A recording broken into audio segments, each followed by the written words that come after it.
Nang bumaba si Liwayway Reyes mula sa lumang bus, ang sariwang hangin ng probinsya ng Amihan ay tila may dalang pangako ng katahimikan, isang bagay na matagal na niyang hinahanap. Ngunit ang katahimikang ito ay agad na palitan ng pagkabahala nang bumungad sa kanya ang napakalaking tarangkahan ng Mansyon Bautista. Ang bakal na alon nito na nilagyan ng masalimuot na disenyo ay tila mga kamay na nagbabanta, nagpapaalala sa kanya ng bigat ng tungkuling kanyang tinanggap. Ang tarangkahan mismo ay tila nagbabantay na nagbibigay ng impresyon na ang anumang pumasok dito ay mahihirapang lumabas nang hindi nagbabago. Pumasok siya sa bakuran, ang mga yabag niya sa pinonggraba, ang tanging ingay na bumabasag sa katahimikan. Ang mansyon, bagamat elegante, ay may aura ng kalungkutan. Ang mga bintanang salamin nito ay tila mga mata na walang buhay, nakatingin sa kawalan. Napabuntong hininga si Liwayway. Ito na ang kanyang bagong simula. Ang kanyang pagkakataon na makahanap ng kapayapaan at maitaguyod ang sarili. Ngunit sa paghakbang niya patungo sa pintuan, nakakaramdam siya ng bigat na hindi lamang dala ng kanyang maliit na maleta. Ang pinto ay bumukas bago pa man siya makatuktok, na tila inaasahan na ang kanyang pagdating. Isang lalaking nakatayo roon, matangkad, balikat na malapad, ngunit ang kanyang mga mata ay nagtataglay ng lamig na hindi bababa sa lamig ng hangin sa labas. Si Alon Bautista. Nakita niya ang litrato nito sa ahensya. Isang lalaking nakangiti, ngunit ang nasa harapan niya ngayon ay isang anino ng dating sigla. Ang kanyang formal na kasuotan ay tila isang baluti, nagtatago sa anumang emosyon. Ikaw si Liwayway Reyes? Ang tanong niya. Ang boses ay mababa at walang bahid ng init. Tumango si Liwayway, pinilit na magpakita ng kumpiyansa. Opo, Ginoong Bautista. Narito na po ako para sa posisyong caregiver para kay Gael. Tinitigan siya ni Alon mula ulo hanggang paa. Isang pagtatasa na nagpanginig sa kalooban ni Liwayway. Walang maraming oras para sa pagpapakilala. Sumunod ka sa akin. Hindi ito isang paanyaya, kundi isang utos. Sumunod siya sa loob ng mansyon. Ang interior ay kasing laki ng palengke sa kanilang probinsya, ngunit puno ng mga mamahaling kasangkapan na hindi naman nagbibigay ng init. Puro marmol, makintab na kahoy at mga malalaking chandelier na tila mga naghihintay na mandaragit. Sa gitna ng malawak na sala, sa isang sulok na malayo sa lahat, nakaupo ang isang maliit na batang lalaki. Nakatalikod siya, ang kanyang maliliit na balikat ay nakatiklop, nakadungaw sa isang laruang tren na hindi gumagalaw. Ito siguro si Gael o Munti, gaya ng tawag ng ahensya. Munti, tawag ni Alon. Ang boses ay may bahid ng pagod. May bisita tayo. Walang reaksyon ng bata. Tila wala siyang narinig. Patuloy lang siyang nakadungaw sa laruan. Lumapit si Liwayway. Ang puso niya'y kumakabog. Alam niyang ito ang pinakamahirap na bahagi. Sinubukan niyang ngumiti, isang masangiting puno ng pag-asa. Kumusta, Munti? Ako si Liwayway or Liwa. Nandito ako para makipaglaro sa'yo. Sa pagbanggit niya ng pangalan, tila may nagbago sa bata. Bahagyang gumalaw ang kanyang ulo, ngunit hindi pa rin ito lumingon. Sa halip, kinuha niya ang maliit na tren at ibinato ito sa sahig. Ang tunog ng pagbagsak nito ay umalingaw-ngaw sa buong silid, isang malakas na pagpapahayag ng pagtanggi. Napahawak si Liwayway sa kanyang dibdib. Hindi ito ang unang beses na nakaranas siya ng ganitong reaksyon. Ngunit ang lamig sa mata ni Alon, na tila hindi man lang nagulat, ay nagbigay sa kanya ng kakaibang takot. Nakikita mo? Sabi ni Alon. Ang tinig ay walang emosyon. Ganyan siya. Hindi siya nakikipag-usap, hindi siya naglalaro, at hindi siya nagpapakita ng anumang interes sa sinuman. Ang mga nakaraang caregiver niya ay umalis din pagkalipas ng ilang linggo. Hindi ko alam kung kaya mo. Naramdaman ni Liwayway ang bigat ng kanyang mga salita. Hindi ito simpleng trabaho. Ito ay isang laban. Tumingin siya sa bata na ngayon ay nakabalik na sa pagkakayuko. Tila nagtatago sa sarili niyang mundo. Pagkatapos, tumingin siya kay Alon. Ang determinasyon ay unti-unting nagliliyab sa kanyang puso. Ginoong Bautista, sabi niya, ang kanyang tinig ay mas matatag ngayon. Binigyan niyo po ako ng pagkakataon. Handa po akong subukan. Hindi ko po alam kung ano ang pinagdaanan ni Munti, pero susubukan ko pong maabot siya. Isang bahagyang pagkunot ng noo ang lumitaw sa mukha ni Alon, isang senyales na hindi niya inaasa ng ganitong tugon.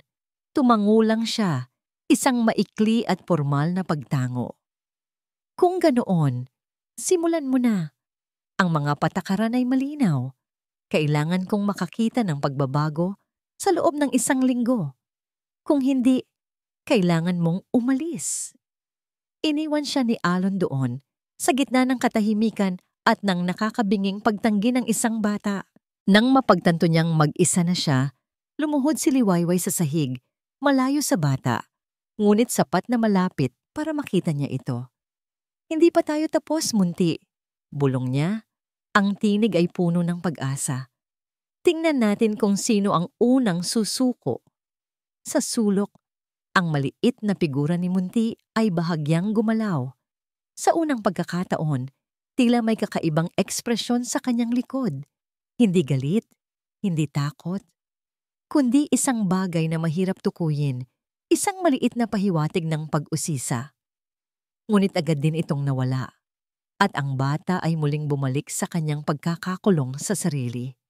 Sa labas, ang araw ay nagsimula nang lumubog, nag-iiwan ng mahabang anino sa malawak na hardin. Tila ang buong mansyon ay humihinga ng malalim, naghihintay sa kung ano ang mangyayari.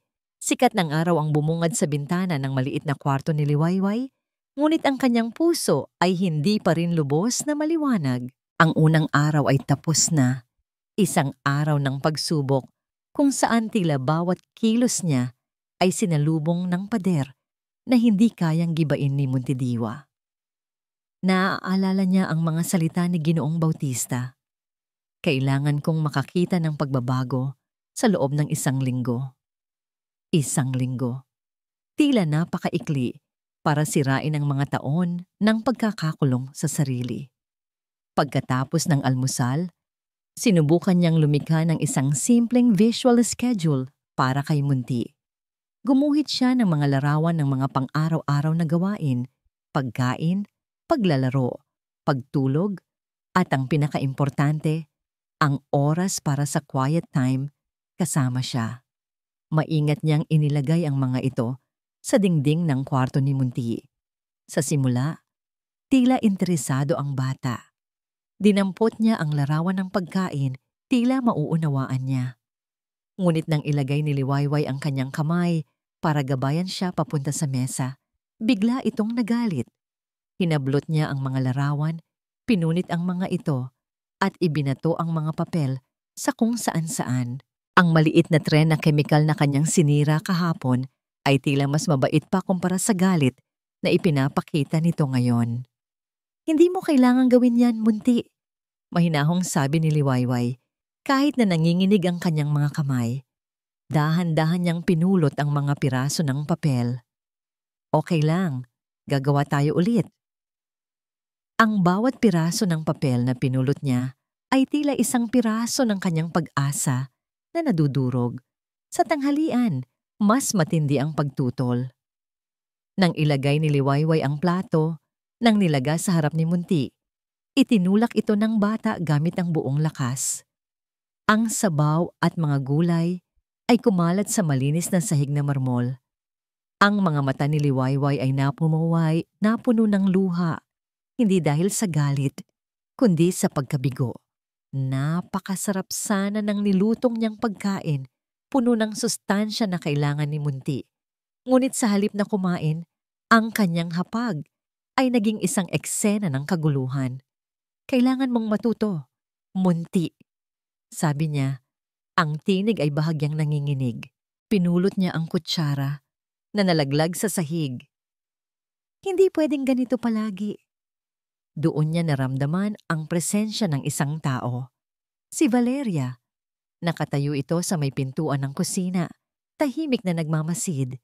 Nakasuot ito ng isang smart na damit.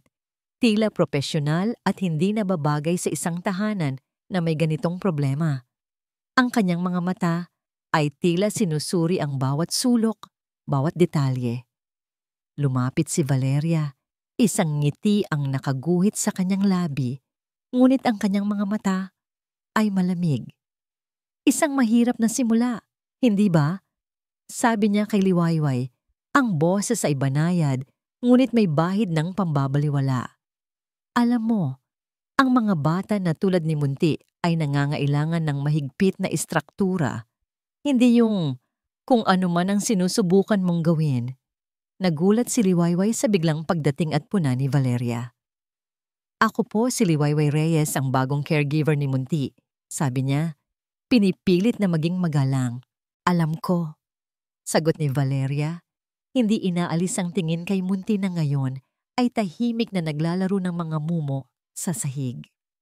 Ako si Dr. Valeria Reyes, isang consultant dito. Sinusubaybayan ko ang progreso ni Munti. Ang mga pamamaraan na kailangan niya ay dapat na base sa siyensya, hindi sa personal na damdamin. May biglang kumurot sa puso ni Liwayway. Personal na damdamin? Hindi ba't ang pagmamalasakit at pag-unawa ang pinakakailangan ng isang batang tulad ni Munti? Maya-maya, lumabas si Alon mula sa kanyang opisina. Marahil ay naistorbo sa ingay. Nakita niya si Valeria at ang kalat sa sahig. Ang mukha niya ay nagpakita ng pagkadismaya. Ano na naman itong nangyayari? Tanong niya. Ang tinig ay pagod na. Wala naman pong problema. Ginoong Bautista. Mabilis na sabi ni Valeria. Lumapit kay Alon. Si Miss Reyes ay nagsisikap, ngunit alam mo na, ang mga bagong kaso ay mahirap. Baka kailangan niya ng mas maraming gabay. Maaari akong tumulong sa pagbuo ng mas epektibong programa para kay Munti, kung papayag ka. Ang kanyang mga mata ay sumulyap kay Liwayway, isang tingin na tila nagsasabing, hindi ka sapat. Naramdaman ni Liwayway ang pag-init ng kanyang pisngi. Ito ba ang sinasabi ni Alon na pagbabago na gusto niyang makita? Ang pagpapaalis sa kanya para palitan ng isang eksperto? Matapos umalis ni Valeria na nag-iwan ng hindi kanais-nais na impresyon, lumapit si Alon kay Liwayway. Ang kanyang mukha ay seryoso. Liwayway, sabi niya, ang kanyang tinig ay mas mababa kaysa karaniwan. Hindi ko alam kung ano ang nangyayari, ngunit kailangan kong makakita ng resulta. Ang pagiging malinis ay hindi sapat. Kailangan kong makita na nakakausap mo siya, na nagbabago ang kilos niya. Kung hindi, kailangan mong umalis. Tumango si Liwayway.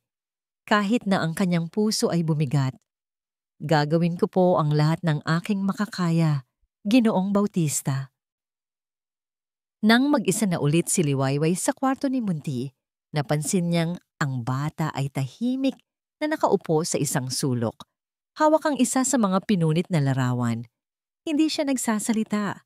Hindi gumagalaw. Tumingin ito sa kanya, isang matagal na tingin. Ang mga mata nito ay tila puno ng mga tanong na hindi nito kayang sabihin. Ito ba ang pagkabigo na nararamdaman niya? O ito ba ang simula ng isang bagay? Sa mga mata ni Munti, sa maikling sandaling iyon, nakakita si Liwayway ng hindi lang pagtanggi, kundi isang bagay na mas malalim, isang kalungkutan, isang paghahanap. At sa kauna-unahang pagkakataon, naramdaman niyang hindi ito tungkol sa pagiging malinis ng sahig, kundi tungkol sa paglilinis ng mga sugat sa loob ng isang maliit na puso. Nang mapansin ni Liwayway na nakatingin si Munti sa kanya, mabilis itong umiwas ng tingin, tila nahihiya o natatakot. Ngunit ang maikling sandaling pagtatagpo ng kanilang mga mata ay naiwan sa isipan ni Liwayway, isang maliit na sinag ng pag-asa sa gitna ng kanyang pag-aalinlangan. Ang pangalawang araw ay nagsimula na naman ng may bigat. Bawat kilos ni Liwayway ay tila sinusukat, tinitimbang ng hindi nakikitang mga mata ng pangangailangang magpakita ng pagbabago. Pagkatapos ng almusal, kung saan muli niyang kinailangan na linisin ang sahig dahil sa pagtutol ni Munti sa pagkain, napagpasyahan niyang ayusin ang kwarto ng bata. Alam niyang hindi ito ang pinakamahalaga, ngunit baka sa pag-aayos ng pisikal na kapaligiran, magkaroon ng kaunting pagbabago sa emosyonal na estado ni Munti. Habang inaayos ang mga laruang nagkalat, napansin ni Liwayway ang isang maliit na kahon na tila nakatago sa ilalim ng kama, malapit sa dingding. Ito ay gawa sa kahoy, medyo lumana, at may mga ukit na tila mga bulaklak na kupas na. Dahil sa kanyang pagiging mausisa at sa pag-asang makahanap ng anumang bagay na maaaring maging susi para makilala pa niya si Munti, kinuha niya ito. Nang buksan niya ang kahon, isang malambing na himig ang lumabas. Isang maliit na balerina ang umikot sa gitna. Isang music box.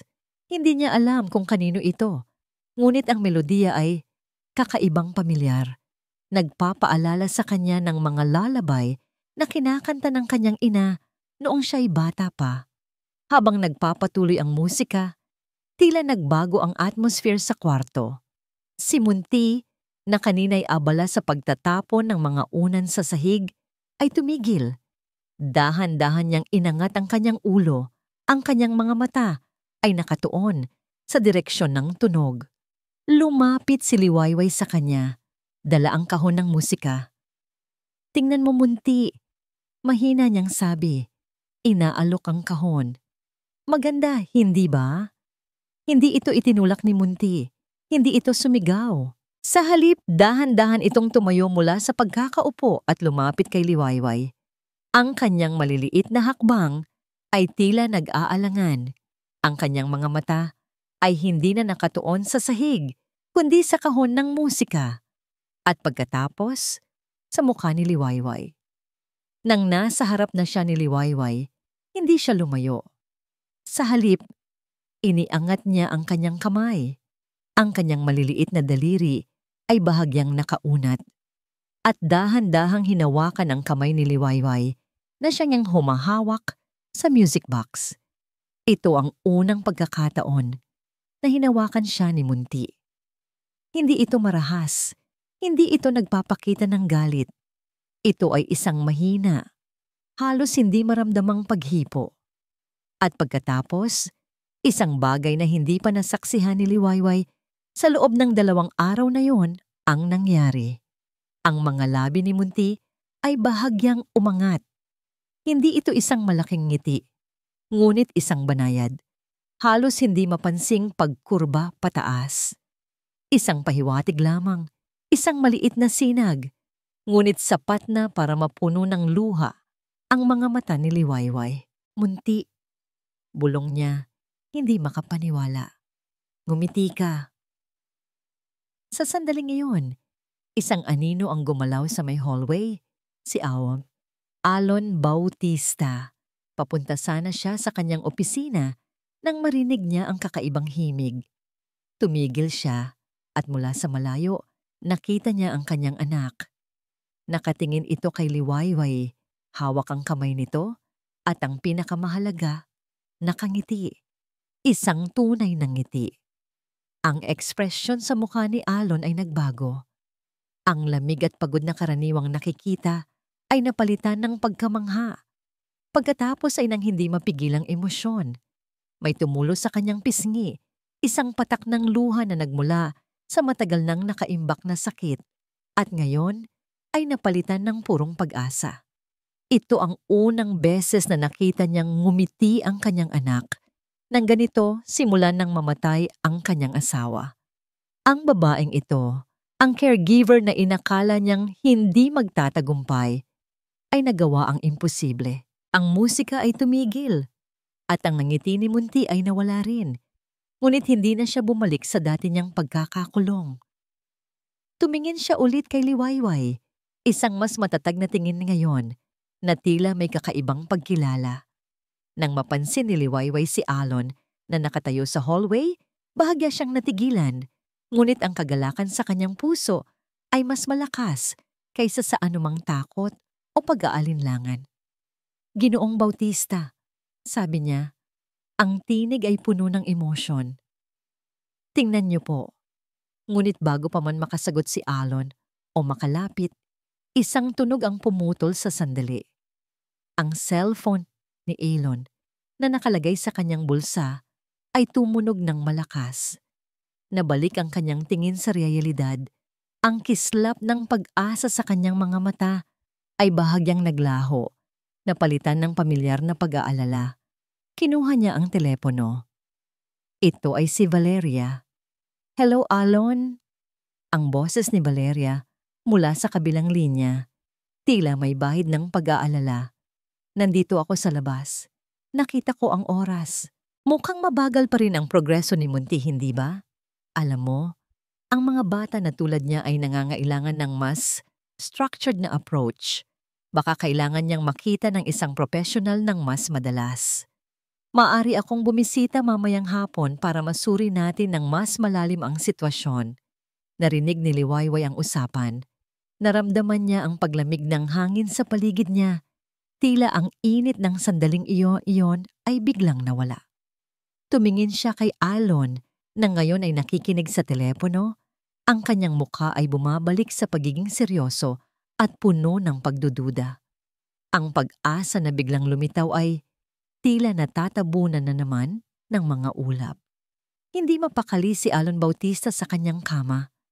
3:00 na ng madaling araw, ngunit tila ang kanyang isipan ay isang malawak na dagat na binabagyo ng mga alon ng alaala at pagdududa.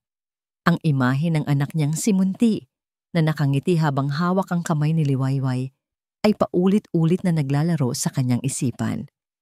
At ang ngiti na iyon, ito ang pinakamagandang bagay na nakita niya sa loob ng mahabang panahon. Isang bagay na halos nakalimutan na niyang posible. Kasabay nito, naroon ang imahe ni Liwayway, ang kanyang mukha na puno ng kagalakan at pagtataka. Naramdaman niya ang bigat ng kanyang pagdududa. Ang mga salita ni Valeria ay tila mga dumi na sumasabit sa kanyang isipan. Kailangan ng mahigpit na istruktura. Personal na damdamin, hindi sapat. Mga profesional na salita na nagpapatibay sa kanyang takot na baka nga nagkakamali siya sa pagbibigay ng tiwala kay Liwayway. Ngunit paano niya ipapaliwanag ang nangiti ni Munti? Paano niya ipapaliwanag ang pagbabago sa anak niya? Kahit pa ito'y maliit pa lamang, naramdaman niya ang init ng hiya. Ang babaeng ito, na tila isang estranghero lamang 2 araw ang nakalipas, ay nagpakita ng higit na pag-unawa at kakayahan kaysa sa mga eksperto. Sa paglubog ng araw, nagpasya siyang kausapin si Liwayway. Sa hapagkainan, habang kumakain si Munti ng mas mahinahon kumpara sa mga nakaraang araw, isang maliit na tagumpay na hindi niya pinalampas, naglakas loob siyang magsalita. "Liwayway!" Nagsimula siya. Ang kanyang boses ay mas malambot kaysa karaniwan. Tungkol sa nangyari kanina. Sa musika. Nag-aalangan siyang ipagpatuloy. Ngumiti si Liwayway, isang ngumangiti na puno ng pag-asa. "Nakakatuwa po, hindi ba, Ginoong Bautista?" Parang nagustuhan na niya. Tumango si Alon, tinitingnan ng anak na ngayon ay tila mas nakatuon sa pagkain. "Oo, nakita ko. Paano mo nagawa yon?" Ito ang tanong na gusto niyang itanong mula pa kahapon. Ang tanong na may bahid ng paghanga, hindi na pagdududa. Ikinuwento ni Liwayway ang tungkol sa pagkakadiskubre niya sa music box, kung paano niya ito binuksan, at ang hindi inaasahang reaksyon ni Munti. Hindi niya binanggit ang kanyang sariling emosyon, ngunit ang kanyang tinig ay puno ng pagmamalasakit habang inilalarawan ang kilos ng bata. Siguro may koneksyon siya sa musika. O baka sa ina niya? Ang huling salita ay tila tumama kay Alon. Sa ina niya. Matagal na niyang iniiwasan ang pag-alala sa kanyang asawa, si Isabela. Ang sakit ay masyadong malaki. Ngunit ngayon, sa pagbanggit ni Liwayway, isang bagong pagnanais ang sumibol sa kanya. Ang pagnanais na malaman pa ang tungkol sa nakaraan, hindi lamang para kay Munti, kundi para na rin sa kanya.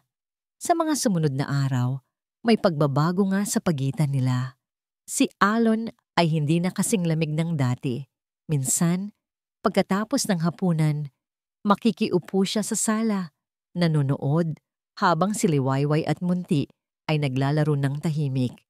Si Munti, bagamat hindi pa rin madalas magsalita, ay tila mas komportable na sa presensya ni Liwayway at paminsan-minsan, tumitingin na rin siya kay Alon. Para kay Alon, bawat maliit na kilos na ito ay isang tagumpay, ngunit hindi pa rin nawawala ang mga bulong. Sa tuwing tumatawag si Valeria, na tila laging may importanteng impormasyon o bagong obserbasyon, ang mga lumang pagdududa ay bumabalik. Alon, napansin ko lang, masyadong nagiging attached si Munti kay Miss Reyes. Baka hindi maganda yan sa long run. Kailangan pa rin ng professional distance, sabi nito minsan. Sa ibang pagkakataon, sigurado ka bang ligtas ang paraan niya? May mga research na nagsasabing ang sobrang familiarity ay maaaring magdulot ng confusion sa mga bata na may autism. Sinusubukan ni Alon na hindi ito masyadong pansinin, ngunit mahirap. Ang kanyang asawa, si Isabela, ay isang mapagmahal na ina, ngunit mayroon din siyang sariling mga pasanin. Naalala niya ang mga argumento nila noon, hindi tungkol kay Munti, kundi tungkol sa mga bagay na hindi niya maintindihan. Isang gabi, habang naghahanap ng lumang dokumento sa opisina ni Isabela, napansin niya ang isang maliit na kahon sa ilalim ng mesa. Ito ay hindi kasing laki ng music box na nakita ni Liwayway, ngunit ito ay gawa rin sa kahoy. Nang buksan niya ito, naglalaman ito ng mga lumang sulat at isang maliit na diary. Dahil sa kakaibang pakiramdam at sa pagnanais na mas maintindihan ang nakaraan, nagsimula siyang magbasa. Ang mga unang pahina ay puno ng masasayang alaala tungkol sa kanilang pag-aasawa at sa pagsilang ni Munti. Ngunit habang binabasa niya ang mga sumunod na entry, ang tono ay nagbago. May mga nabanggit si Isabela tungkol sa isang V na tila nagbibigay sa kanya ng pressure. May mga linya tungkol sa pakiramdam na ginagamit o pinaglalaruan. At pagkatapos, isang entry na nagpatigil sa paghinga ni Alon. Hindi ko na alam kung sino ang mapagkakatiwalaan. Si V ay tila laging nandyan, nag-aalok ng tulong, ngunit ramdam ko ang lamig sa kanyang mga mata. May mga bagay siyang alam na hindi niya dapat. Natatakot ako. Hindi lang para kay Munti, kundi para sa aming lahat. May panganib. Ang mga salitang iyon ay tila bumulong sa kanyang tainga, dala ang lamig ng hangin mula sa nakaraan. Sino si V? Ang pangalan ba ay Valeria? At ano ang ibig sabihin ng panganib? Ang mga pangungusap na ito, na isinulat ng kanyang mahal na asawa, ay nagtanim ng mas malalim na buto ng pagdududa sa puso ni Alon. Ang malamig na simoy ng hangin sa probinsya ay tila nagiging mas mainit sa tuwing magkasama sila ni Alon. Ilang linggo na ang nakalipas mula nang magsimula siya sa mansyon, at ang mga pader na dating tila hindi kayang gibain ay unti-unting nababakbak. Hindi lamang ang pagbabago kay Munti ang kanyang napapansin, kundi pati na rin ang pagbabago kay Alon. Nawawala na ang lamig sa kanyang mga mata, napapalitan ng isang init na hindi niya inaasahan. Isang gabi, matapos mailagay ni Liwayway si Munti na mahimbing na natutulog, isang bagay na dati mahirap makamit, naupo siya sa balkonahe kasama si Alon. Ang langit ay puno ng mga bituin at ang katahimikan ay binabasag lamang ng mga huni ng kuliglig. Salamat, Liwayway. Mahinang sabi ni Alon. Ang kanyang tingin ay nasa kalayuan. Sa lahat ng ginagawa mo para kay Munti at para sa akin. Ngumiti si Liwayway. Ginagawa ko lang po ang trabaho ko, Ginoong Bautista.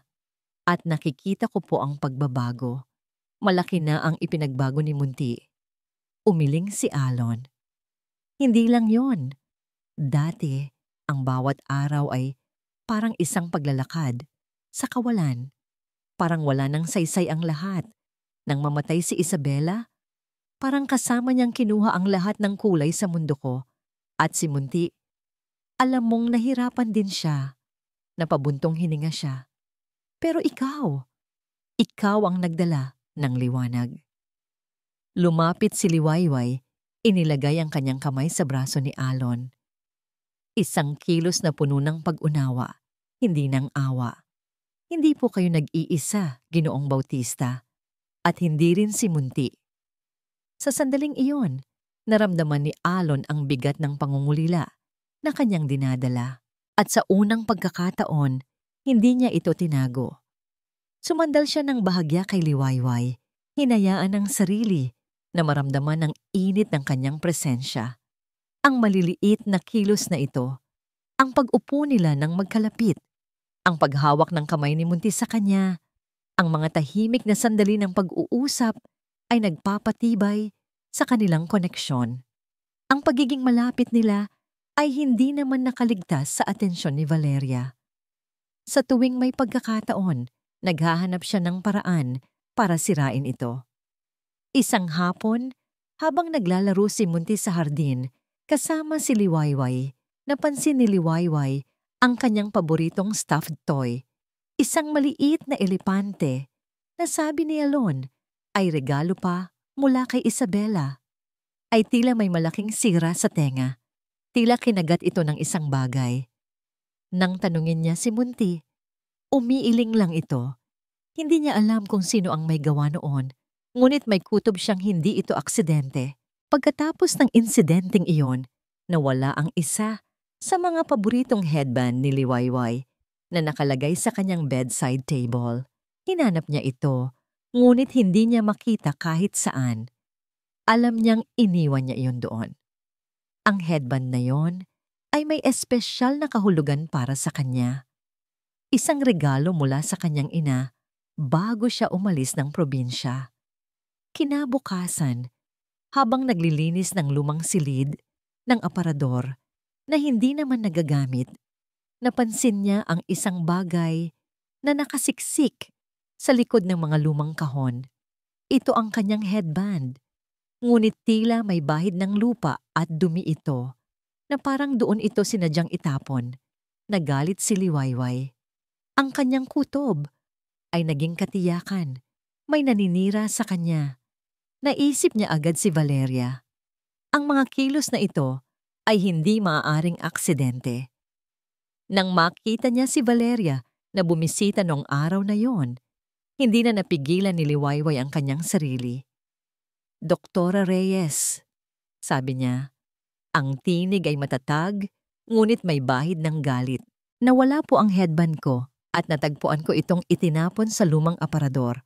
Gusto ko lang pong malaman kung may alam kayo tungkol dito.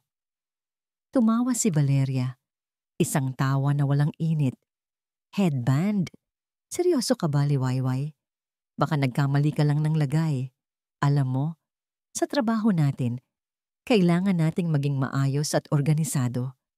Hindi tayo pwedeng maging pabaya sa mga gamit, lalo na kung may bata tayong inaalagaan. Ang kanyang mga salita ay tila walang direktang akusasyon, ngunit ang implikasyon ay malinaw. Hindi po ako pabaya, mariing sabi ni Liwayway. May naninira po sa mga gamit ko.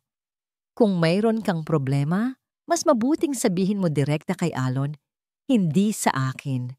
Sabi ni Valeria, tila nagbibigay ng payo. Baka mas makatulong siya sa'yo na maayos ang iyong pag-iisip. Naramdaman ni Liwayway ang pait.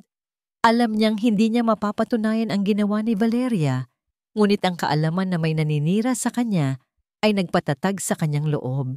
Hindi siya papayag na manalo ang mga ganitong laro. Nang gabing iyon, Habang inaayos niya ang mga gamit ni Munti, natagpuan niya ang isa pang bagay na tila hindi dapat naroon. Isang lumang scarf na may bahid ng pabango na hindi pamilyar kay Liwayway. Nang hawakan niya ito, tila may nahulog mula sa isang maliit na bulsa nito. Isang piraso ng papel. Nakatuping mabuti, tila isang lihim na mensahe. Binuklat niya ito. Ang sulat kamay ay pamilyar. Ito ay kay Isabela, ang namayapang asawa ni Elon. Ngunit ang mga salita ay nagbigay sa kanya ng panginginig. Hindi ko na alam kung sino ang mapagkakatiwalaan. Si V ay tila laging nandyan, nag-aalok ng tulong, ngunit ramdam ko ang lamig sa kanyang mga mata. May mga bagay siyang alam na hindi niya dapat. Natatakot ako, hindi lang para kay Munti, kundi para sa aming lahat. May panganib. Ang mga salitang iyon, na tila bagong sulat lamang, ay nagpatakbo ng malamig na dugo sa kanyang mga ugat. Ang V, ang panganib. Ang pagkaakanulo. Ang lahat ng ito ay nagsimulang magkabit-kabit sa kanyang isipan. Nagbubuo ng isang mas malaking larawan na mas madilim kaysa sa kanyang inakala. Ang mga salita sa sulat ni Isabela ay bumabagyo sa isipan ni Liwayway. V, panganib, pagkakanulo. Ang mga ito ay hindi na lamang mga bulong ng hangin. Ito na ang malakas na sigaw ng isang babaeng puno ng takot at desperasyon. Ang dating paghanga niya kay Valeria bilang isang profesional ay napalitan ng malamig na pagdududa at ngayon ng lumalaking puot. Alam niyang hindi ito maaaring basta-basta ipagwalang bahala. Kailangan niyang malaman ang buong katotohanan. Nagpasya siyang bumalik sa lumang silid-aklatan ni Isabela, isang lugar na madalas niyang makita na hindi gaanong nagagalaw ni Alon. Marahil, sa mga lumang papeles, mga litrato, o kahit sa mga lumang talaarawan, ay makakahanap siya ng karagdagang impormasyon. Habang hinahalungkat niya ang mga lumang album ng litrato, nakakita siya ng ilang larawan ni Isabela kasama ang isang babaeng hindi niya kilala noon, isang babaeng nakangiti. Ngunit sa pagkakakilala niya ngayon, ang ngiting iyon ay tila may tinatagong panlilinlang. Sa isa sa mga larawan, ang pangalan na Valeria ay nakasulat sa likod. Ito na nga, si Valeria. Ngunit ang mga larawan ay hindi sapat. Kailangan niya ng mas matibay na ebidensya. Naalala niya ang sinabi ni Alon na madalas gamitin ni Isabela ang isang maliit na voice recorder para sa mga ideya niya para sa kanyang mga proyekto. Sinimulan niyang hanapin ito sa mga gamit ni Isabela. Pagkatapos ng ilang oras na paghahanap, sa pinakailalim ng isang baul ng mga lumang damit, natagpuan niya ito. Isang maliit, malaki chain na recorder. Sa nanginginig na mga kamay, pinindot niya ang play button. Sa simula, tila static lamang ang narinig niya. Ngunit pagkatapos ng ilang sandali, isang pamilyar na boses ang lumitaw. Ang tinig ni Isabela, puno ng pagod at takot.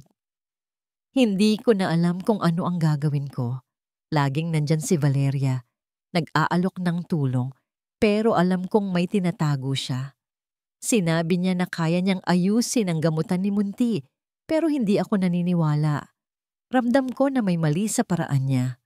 May pagbanta sa kanyang mga mata kapag hindi ako pumapayag. Nagdududa na siya sa mga desisyon ko bilang ina. At ang mga gamot na binibigay niya kay Munti. Minsan, napapansin kong parang mas nagiging matamlay siya pagkatapos. Hindi ito tama. Natatakot ako. Natatakot ako na baka ang lahat ng ito ay bahagi ng plano niya. Baka gusto niyang ako ang mawala para siya ang maging, hindi ko alam. Kailangan kong mag-ingat. Kailangan kong maghanap ng paraan para maprotektahan si Munti at ang sarili ko. Sino ba talaga si Valeria? At bakit parang alam niya ang lahat ng kahinaan ko? Biglang nag-record ang isa pang boses. Mas mababa at may bahid ng malamig na awtoridad. Ito ay ang boses ni Valeria. Isabela, Masyado ka lang nag-overthink. Ang mga gamot ay para lang sa pagpapakalma kay Munti. Normal lang na maging emosyonal ang mga bata na tulad niya. At ang tungkol sa amin ni Elon, huwag kang mag-alala. Kaibigan niya ako at kaibigan mo rin ako. Mas mabuti pang ipaubaya mo na lang sa akin ang mga desisyon tungkol kay Munti. Mas alam ko ang makakabuti para sa kanya. May sandaling katahimikan, pagkatapos ay narinig ang mahinang ungol ni Isabela, tila nahihirapan. Hindi ko kaya. Masakit. Ang halos pabulong na sabi ni Isabela. At pagkatapos, ang tinig ni Valeria, mas malamig kaysa dati. Hindi mo kailangan mag-alala. Mabilis lang ito. Para sa ikabubuti niyo rin naman. Ang huling tunog ay isang mahinang pagbagsak at pagkatapos ay katahimikan. Nanginginig na ibinaba ni Liwayway ang recorder. Ang dugo ay tila tumigil sa kanyang mga ugat. Hindi ito static, hindi ito aksidente. Ito ay ebidensya. Ang mga salita ni Isabela, ang malamig na tinig ni Valeria. Ito ang pruweba ng lahat ng kanyang kinatatakutan. Si Valeria, ang taong nagpanggap na kaibigan at tagapagligtas, ay siya palang may kagagawan ng pagkamatay ni Isabela at posibleng nagpapahirap din kay Munti. Halos hindi makahinga, bumaba si Liwayway sa sala. Nakita niya si Alon na nakaupo doon. Tila malalim ang iniisip, hawak ang isang lumang litrato. Tumingala si Alon nang marinig niya ang yabag ni Liwayway. Ngunit ang ekspresyon sa mukha niya ay nagbago mula sa pagmumuni-muni patungo sa pagkabigla. Nang makita niya ang itsura ni Liwayway, maputla, nanginginig at may hawak na recorder. Liwayway? Ano yung nangyayari? Bakit ganyan ang itsura mo? Tanong ni Alon. Tumayo at lumapit sa kanya.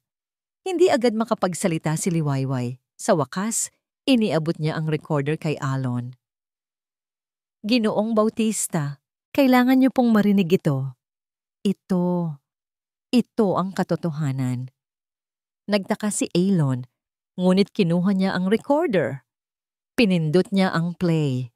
Ang mga salita ni Isabela, ang malamig na tinig ni Valeria, ang tunog ng pagbagsak, umalingaw-ngaw sa buong sala. Sa bawat salita, ang mukha ni Alon ay nagbabago. Mula sa pagtataka, patungo sa pagkabigla, pagkatapos ay sa hindi makapaniwalang pagkasindak, at sa huli, sa purong galit. Nang matapos ang recording, nanlaki ang mga mata ni Alon. Ang kanyang mga kamao ay nakakuyom. Hindi ito totoo, bulong niya. Ngunit ang kanyang tinig ay puno ng kawalan ng paniniwala. Hindi magagawa ni Valeria yan. Kaya ko po kayong naintindihan, Ginoong Bautista. Sabi ni Liwayway, ang kanyang tinig ay bahagyang nanginginig, ngunit puno ng determinasyon. Pero ito po ang katotohanan. Ito ang dahilan kung bakit po nagkasakit ng malubha si Ginang Isabela. At marahil, ito rin ang dahilan kung bakit hindi gumagaling si Munti. Si Valeria, niloloko niya tayo. Habang nagsasalita sila, isang anino ang gumalaw sa may hagdanan. Si Valeria. Nakikinig siya. Ang kanyang mukha, na dating puno ng pagkukunwaring pagmamalasakit, ay ngayon ay puno ng galit at takot. Anong pinagsasabi ninyo? Biglang sigaw ni Valeria. Bumaba siya ng hagdanan. Ang kanyang mga mata ay nakatuon kay Liwayway na may matinding puot. Sinungaling ka. Pilit mong sinisira ang reputasyon ko. Ngunit bago pa man makasagot si Liwayway, nagsalita si Elon.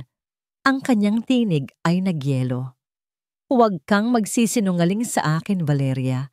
Narinig ko ang lahat. Hinawakan niya ang kamay ni Liwayway, isang kilos ng suporta at pagpapasalamat. Nawalan ng kulay ang mukha ni Valeria. Nakita niyang tila wala na siyang takas. Sa isang iglap, ang kanyang pagkukunwari ay nawala. Ang kanyang mga mata ay nagpapakita ng desperasyon. Hindi, bulong niya.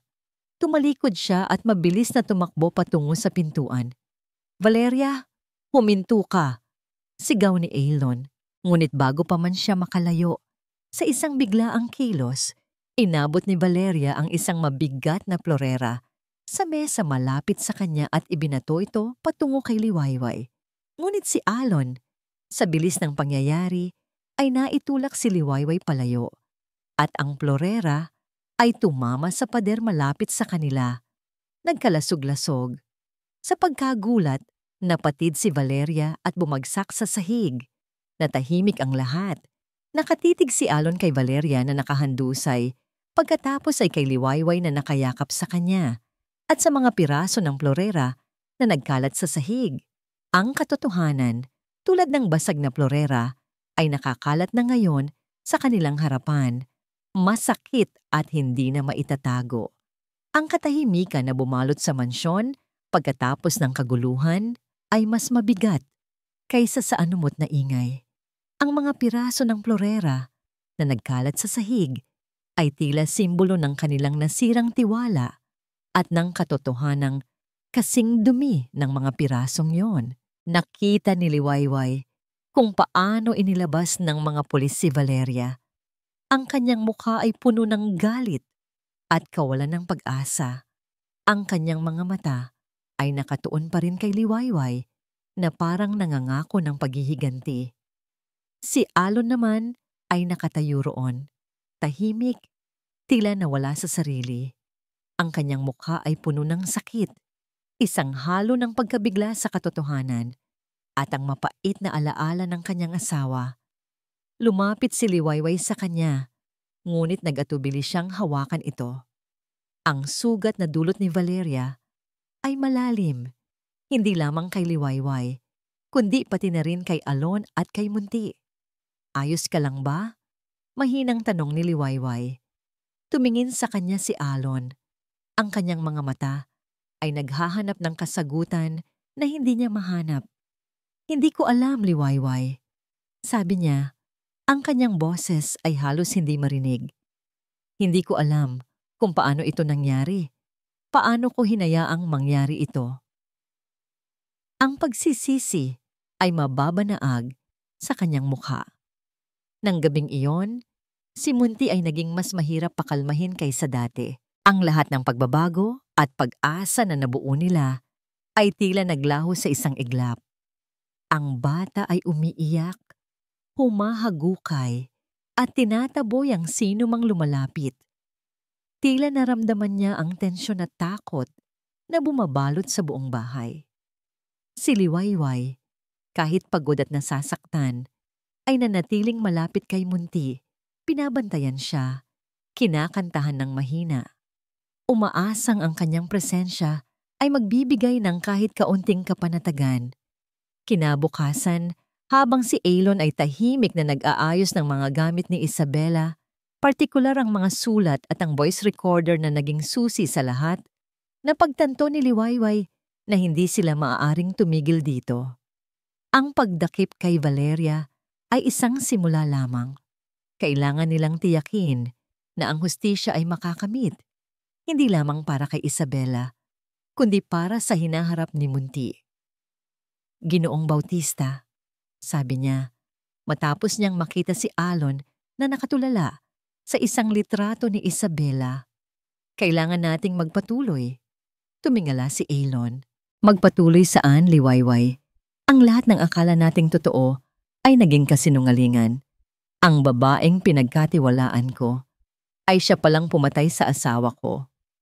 Pero hindi po tayo dapat sumuko, maring sabi ni Liwayway. Si Isabela, nararapat siyang mabigyan ng hustisya. At si Munti, kailangan niyang makalaya mula sa anino ng nakaraan na ito. Kailangan nating ipakita sa kanya na mayroon siyang ama na lumalaban para sa kanya. Nagkaroon ng pagbabago sa mga mata ni Alon. Ang pighati ay naroon pa rin, ngunit may sumibol na determinasyon. Ano ang gusto mong mangyari? Kailangan nating kumuha ng abogado. sabi ni Liwayway. Kailangan nating ipresenta ang lahat ng ebidensya. Ang recording, ang mga sulat ni Ginang Isabela. Kailangan nating gawin itong isang kaso. Natahimik si Alon sandali. Tinitimbang ang mga salita ni Liwayway. Ang ideya na dumaan sa isang legal na proseso ay tila nakakapagod. Ngunit sa paningin ni Liwayway, nakakita siya ng lakas na bumabalik. Sige, sabi niya sa wakas. Tutulungan kita. Hahanap tayo ng pinakamagaling. Sa mga sumunod na araw, nagsimula silang kumilos. Si Liwayway ang naging tagapamahala ng mga detalye, habang si Alon ay nagsimulang magsalita sa telepono, naghahanap ng mga abogado na may karanasan sa mga ganitong uri ng kaso. Isang araw, habang naghahalongkat sa mga lumang papeles, natagpuan ni Liwayway ang contact number ng isang dating kasamahan ni Isabela na kilala bilang isang matapang na abogado. Tinawagan niya ito. Ang kanyang puso ay kinakabahan. Pagkatapos ng ilang sandali, isang babae ang sumagot sa kabilang linya. Ang kanyang tinig ay propesyonal at matatag. Nang marinig niya ang pangalan ni Isabela at ang sitwasyon, naging interesado ito agad. Naiintindihan ko ang bigat ng inyong pinagdadaanan, sabi ng abogado, si Attorney Santos. Ang mga kaso ng panlilinlang at pagpatay, lalo na kung may kinalaman sa mga bata, ay mahirap ngunit hindi imposible. Ang mga ebidensya na nabanggit mo, ang recording, ang mga sulat, ay napakahalaga. Kailangan nating pag-aralan itong mabuti. Maghanda kayo ng kopya ng lahat ng yan.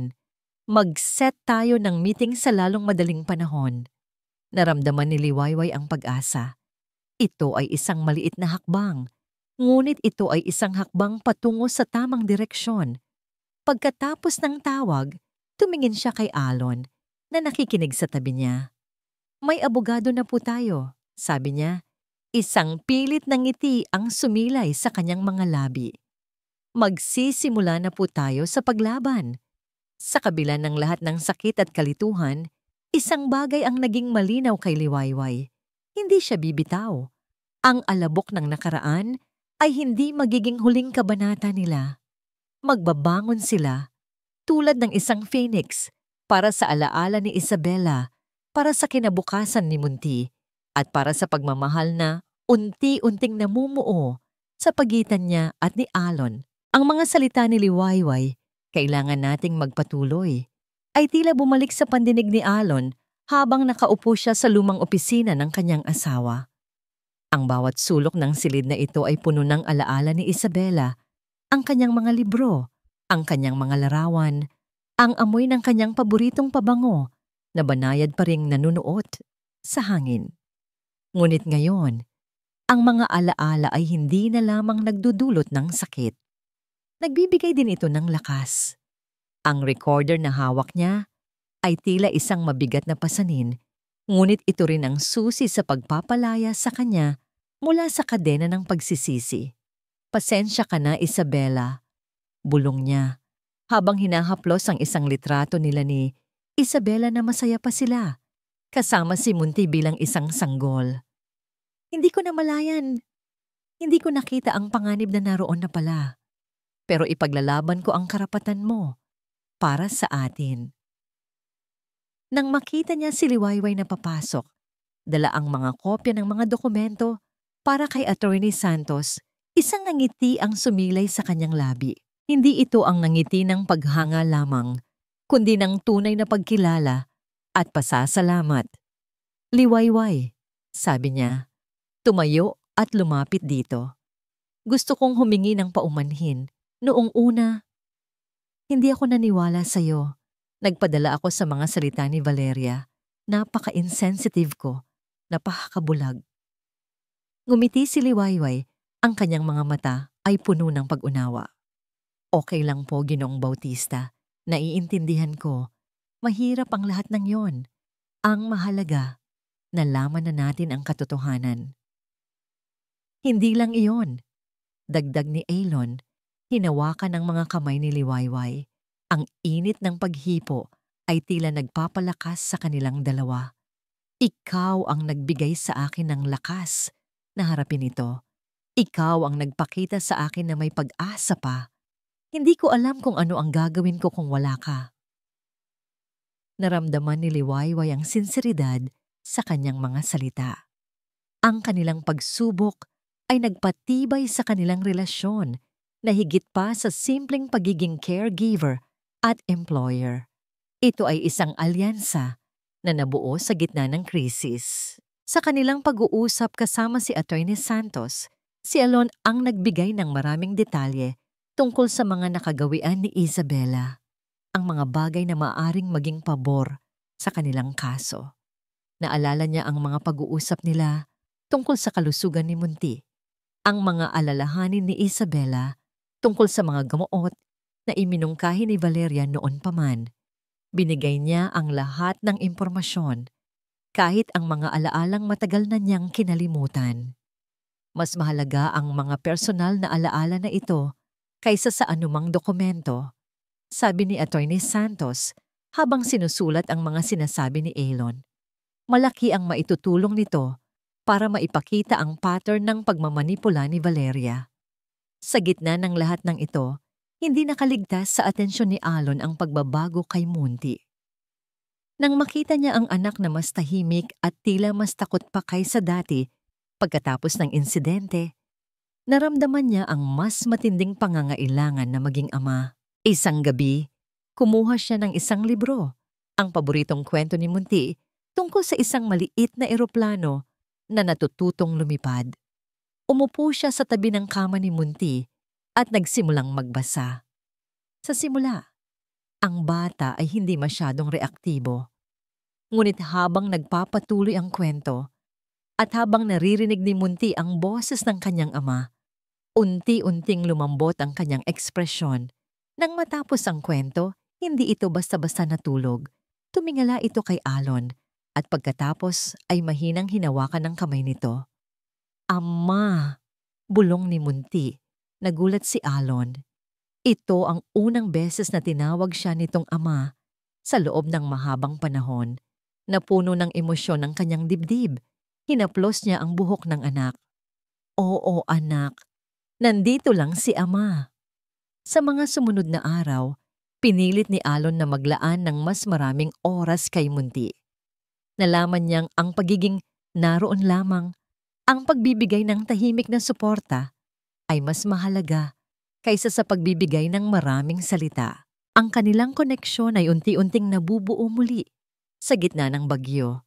Hindi nagtagal, nakatanggap sila ng mensahe mula sa legal team ni Valeria. Ito ay isang formal na sulat na nag-aalok ng isang kasunduan, isang malaking halaga ng pera, kapalit ng pag-atras sa kaso, at pagpapanatiling pribado ng lahat ng impormasyon. Kasama nito ang isang banayad na babala tungkol sa mga posibleng negatibong epekto sa hinaharap kung magpapatuloy sila sa paglilitis. Nang ipakita ito ni Liwayway kay Alon, pareho silang napangiti. Alam nila na ito ay isang taktika lamang. Ang takot ni Valeria ay lumalabas na. Hindi natin ito tatanggapin, mariing sabi ni Alon. Ang kanyang tinig ay puno ng determinasyon. Hindi pera ang habol natin, hustisya. Tama po kayo, sabi ni Liwayway. Ang kanyang mga mata ay nag-aapoy sa tapang. Hindi natin hahayaan na manalo ang kasinungalingan.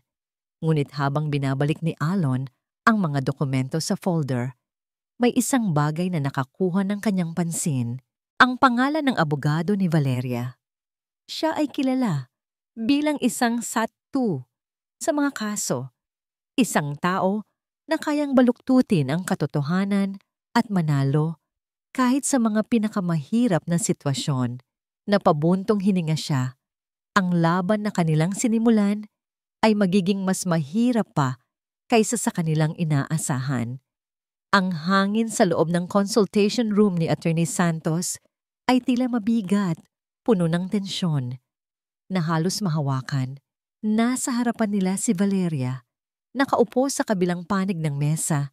Ang kanyang muka ay tuyo at walang emosyon. Ngunit ang kanyang mga mata ay puno ng pag-iingat. Sa tabi ni Liwayway ay si Alon. Ang kanyang kamay ay mahigpit na nakahawak sa kamay nito. Isang tahimik na suporta sa gitna ng kanilang pagharap. Si Attorney Santos na kalmado at profesional ang nagsimula. Dr. Reyes, narito kami ngayon hindi para makipag-usap, kundi para ilatag ang katotohanan.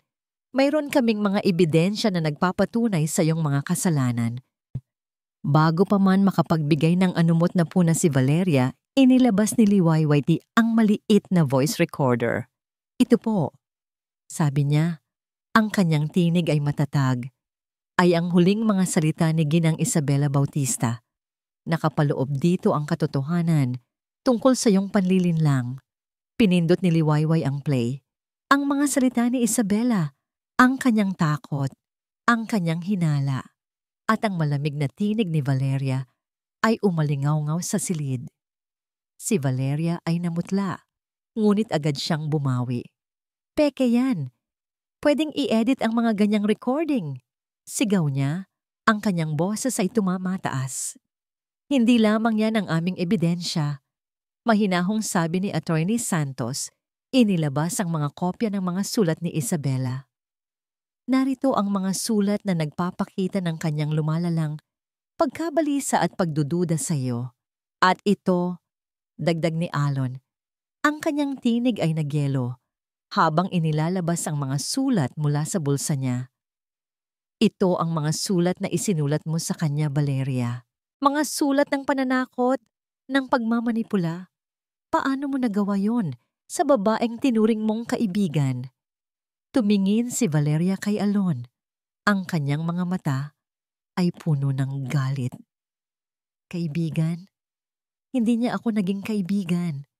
Palagi niya akong tinitingnan nang may pagdududa. Palagi niyang kinukwestiyon ang lahat ng ginagawa ko para kay Munti. Para kay Munti? Sabi ni Liwayway, ang kanyang tinig ay puno ng puot. O para sa sarili mong interes? Para masolo mo si Alon? Para mapanatili mo ang kontrol sa mga gamot na binibigay mo kay Munti? Ang mga gamot na yon, ang mga yon ang nagpapalala sa kalagayan niya. Ipinakita ni Attorney Santos ang mga medical records ni Munti na nagpapakita ng mga hindi pangkaraniwang side effects at pagbaba ng vital signs pagkatapos lamang ng ilang mga treatment sessions na naitala ni Valeria. Ang mga gamot na ito ay hindi angkop para sa kanyang kondisyon, doktora. Sa katunayan, ang mga ito ay maaaring nakakapinsala. Nagsimulang manginig si Valeria. Nakita niya ang determinasyon sa mga mata ni Alon at Liwayway at ang malamig na pagtingin ni Attorney Santos. Ang kanyang pagkukunwari ay unti-unting bumabagsak. Hindi totoo yan. Ako ang nakakaalam ng pinakamaganda para kay Munti. Si Isabela ang may problema. Siya ang mahina. Mali ka, biglang sabi ni Alon. Tumayo siya mula sa kanyang upuan. Hindi siya mahina. Siya ay isang matapang na ina na pilit na lumalaban sa iyo. At ngayon, ako na ang lalaban para sa kanya. Para kay Munti. Sa sandaling iyon, tila may nahulog mula sa bag ni Valeria na hindi napansin ni Liwayway kanina. Isang maliit na bote ng gamot. Tiningnan ito ni Liwayway pagkatapos ay tumingin kay Valeria na ngayon ay tila nataranta. Ano yan? Tanong ni Liwayway. Wala. Mabilis na sabi ni Valeria. Sinusubukang abutin ng bote. Ngunit mas mabilis si Alon. Hinawakan niya ang kamay ni Valeria bago pa man ito makalapit sa bote. Sa pag-aagawan, natapon ang bote at kumalat ang ilang tableta sa sahig. May nalalaman ka tungkol dito, hindi ba? Sabi ni Alon. Ang kanyang tinig ay halos hindi na makontrol. Ito ba ang mga gamot na binibigay mo kay Munti? Ito ba ang dahilan kung bakit siya nagkakasakit? Hindi nakasagot si Valeria. Ang kanyang mga mata ay puno ng takot at galit. Sa kanyang pagkakabagsak, may isa pang maliit na bagay na nahulog mula sa kanyang bag. Isang maliit na piraso ng papel na may nakasulat na pangalan ni Isabela at ang petsa ng kanyang pagkamatay. At sa ilalim nito, may nakasulat na Mission Accomplished na puno ng panginginig ang buong katawan ni Liwayway at Alon. Ang lahat ng hinala nila ay napatunayan. Sa labas ng opisina, narinig nila ang mga yabag. Si Attorney Santos, na nakahanda para sa anumang posibleng mangyari, ay nagsignal sa mga pulis na naghihintay. Nakita ni Valeria ang mga ito at sa isang desperadong kilos, sinubukan niyang tumakbo palabas. Ngunit huli na ang lahat. Hinuli siya ng mga awtoridad. Habang inilalabas si Valeria, tumingin siya kay Alon at Liwayway. Ang kanyang mga mata ay puno ng pagbabanta. Hindi pa ito tapos, bulong niya. Ngunit sa sandaling iyon, sa pagitan ni Alon at Liwayway, naramdaman nila ang simula ng paglaya. Niyakap ni Alon si Liwayway ng mahigpit. Ang kanyang mga balikat ay nanginginig. Tapos na, bulong ni Alon. Nakuha na natin ang hustisya para kay Isabela. Niyakap siya pabalik ni Liwayway. Ang kanyang puso ay puno ng kapwa kagalakan at kalungkutan. Ang katotohanan ay nasaktan sila, ngunit ito rin ang magpapagaling sa kanila. Lumipas ang ilang buwan-buwan mula nang ang katotohanan ay sumabog at ang anino ng nakaraan ay unti-unting naglaho. Ang Mansyon Bautista, na dating nababalot ng kalungkutan at tensyon, ay ngayon ay puno na ng halakhak at init. Ang bawat sulok nito ay tila sumasalamin sa bagong simula ng kanilang pamilya. Isang hapon, habang ang araw ay dahan-dahang lumulubog sa abot-tanaw, naglalaro si Munti sa hardin kasama si Liwayway at Alon. Ang bata, na dati laging nakatago sa sarili niyang mundo, ay ngayon ay tumatakbo, tumatawa, at walang takot na hinahabol ang mga paru-paro. Ang dating malungkot niyang mga mata ay puno na ng kislap at saya. Sa isang sandali, tumakbo si Munti patungo kay Alon. Yumakap sa kanyang mga binti at tiningnan siya. "Ama?" sabi ni Munti. Ang kanyang tinig ay malinaw at puno ng pagmamahal. Pagkatapos, tumingin siya kay Liwayway na nakangiti sa kanila. Inaliwa, na puno ng emosyon ng dibdib ni Alon. Lumuhod siya at niyakap ang anak ng mahigpit. "Oo, anak, nandito si Ama. At nandito rin si Inaliwa mo." Tumingala siya kay Liwayway. Ang kanyang mga mata ay naglalaman ng lahat ng pagmamahal na hindi niya kayang sabihin sa mga salita. "Salamat, Liwayway, sa lahat." Ngumiti si Liwayway. Pinahid ang bahagyang luha sa kanyang mga mata. "Hindi mo kailangan magpasalamat, Alon. Kasama kita. Kasama natin si Munti." Ang kanilang pagmamahalan na sinubok ng apoy ay lumalim at tumibay. Ang dating pag-aalinlangan at sakit ay napalitan ng isang matibay na pundasyon ng pagtitiwala at pag-unawa. Malapit na ang kanilang kasal at ang bawat paghahanda ay puno ng saya at pag-asa. Ito ay hindi lamang isang pagdiriwang ng kanilang pagmamahalan, kundi pati na rin ng kanilang pagkakaisa sa pagharap sa hinaharap. Ang pinakamalaking pagbabago, gayunpaman, ay ang pagkatupad ng isang pangarap. Ang dating mansyon na puno ng mga anino ay ngayon ay bahagi ng isang bagong gusali, ang Munting Diwa Center for Children with Autism. Ang mga pader nito ay hindi na nagbabanta, kundi nag-aalok ng kapayapaan at pag-asa. Dito, ang mga batang tulad ni Munti ay makakahanap ng suporta, pangunawa at pagmamahal. Sa araw ng pagbubukas, maraming tao ang dumalo. Mga pamilya na naghahanap ng tulong, mga professional, at mga kaibigan na sumuporta sa kanila. Sina Alon at Liwayway, hawak ang kamay, ay nagbigay ng maikling talumpati. Ang sentrong ito, sabi ni Liwayway, ang kanyang tinig ay puno ng damdamin, ay hindi lamang isang lugar para sa therapy. Ito ay isang lugar kung saan ang bawat bata ay tatanggapin, iibigin at tutulungang matuklasan ang kanilang sariling lakas. Ito ay isang pagpupugay sa alaala ni Isabela na unang nagpangarap nito. Si Elon naman ay nagsalita. Ang kanyang tinig ay matatag at puno ng pagmamahal. Naranasan namin ang hirap, ang pagkawala, ang pagdududa. Ngunit natutunan din namin ang kapangyarihan ng pagmamahal, ng pagtitiwala at ng pagtutulungan. Naway ang munting diwa ay maging tanglaw para sa marami pang pamilyang dumadaan sa katulad na paglalakbay. Sa gitna ng mga bisita, nakita ni Liwayway si Munti na masayang nakikipaglaro sa isang batang babae. Ang dalawa ay nagtatawanan. Ang dating tahimik at problemadong bata ay ngayon ay isang masayang anak, isang masayang kapatid, isang masayang bahagi ng isang masayang pamilya.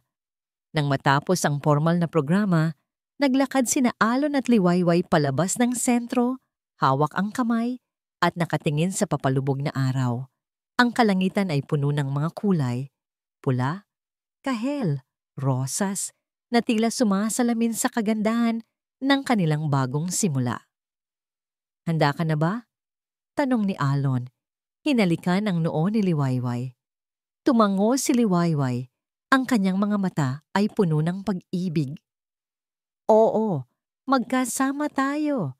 Sa paglalakad nila, hinawakan ni Munti ang kanilang mga kamay. Tila alam niyang ito ang kanyang bagong mundo.